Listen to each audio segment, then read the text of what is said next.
পুৱতি নিশা ৩ বজাৰ পৰা সাহায্যৰ আশাত বন্দী ২ মাতৃ কন্যা। তোমালোকে কিমান দেৰি হ'ল ইয়াত ৰৈ থকা?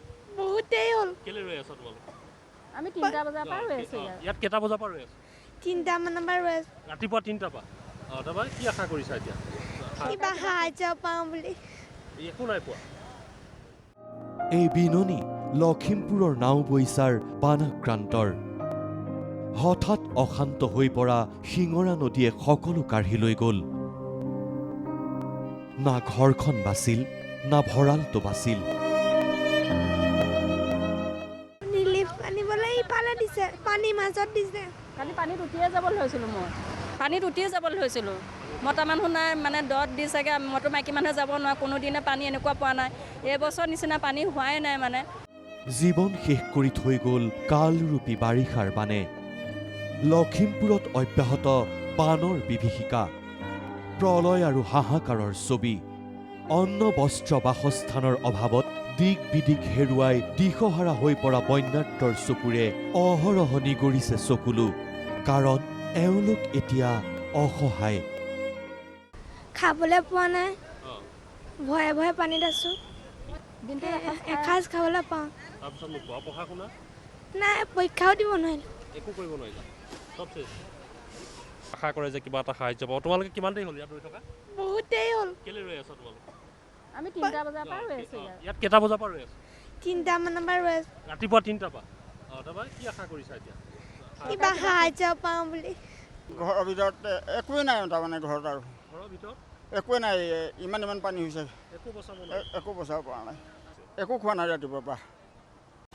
এফালে প্ৰতিকূল বতৰ, আনফালে বানৰ তাণ্ডৱ। তাৰ মাজতেই বৃদ্ধি পাইছে সোৱণশিৰি আৰু শিঙৰাৰ বক্ষ।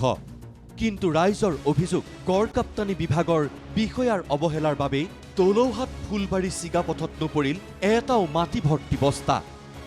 সেয়ে খঙে ক্ষোভে একো নাই হৈ ৰাইজৰ অভিযোগ, বানপীড়িতৰ কাষলৈ কেৱল মন্ত্ৰী MLA অথবা সাংসদসকল আহিলেহে দেখা পোৱা যায় বিভাগৰ বিষয়াসকলক। ছাৰহতো যায়, ৰাইজে বিয়াগুম বিভাগৰ বিষয়াৰ ছাঁটোকে দেখা নাপায়। যেতিয়া সাংসদসকল আহে, ডাঙৰ নেতাসকল আহে, মন্ত্ৰী আহে, তেতিয়া আমাৰ বিষয়াসকল দৌৰ মাৰি আহে। অন্যথাই কিন্তু তেওঁলোকক পোৱা নাযায় আৰু ইয়াত ড্ৰাইভাৰৰ ওপৰত এৰি দিছে। আজি ৰাতিপুৱাৰ পৰা কোনো বিষয়া ইয়াত নাই। নেতা আহিলে বিষয়াসকল আহে আৰু ৰাজনৈতিক নেতাবিলাকো আহে, সেই দলৰ ৰাজনৈতিক নেতাবিলাক। তাৰ বাহিৰে তেওঁলোকৰ চাওঁটো দেখিবলৈ নাই সময়ত। চৰাইদেউ জিলাৰ সোণাৰীৰ বহু গাঁও এতিয়াও বানৰ কবলত। বিগত 5 দিন ধৰি বানৰ সংহাৰ দেখিবলৈ পোৱা গৈছে সোণাৰী সমষ্টিৰ চফ্ৰাই, ৰঙাপথাৰ, বৰপথাৰ, বৰাহী, নগাঁও আদি অঞ্চলত। চাৰিওফালে বানত ককবকোৱা ৰাইজৰ হাহাকাৰ।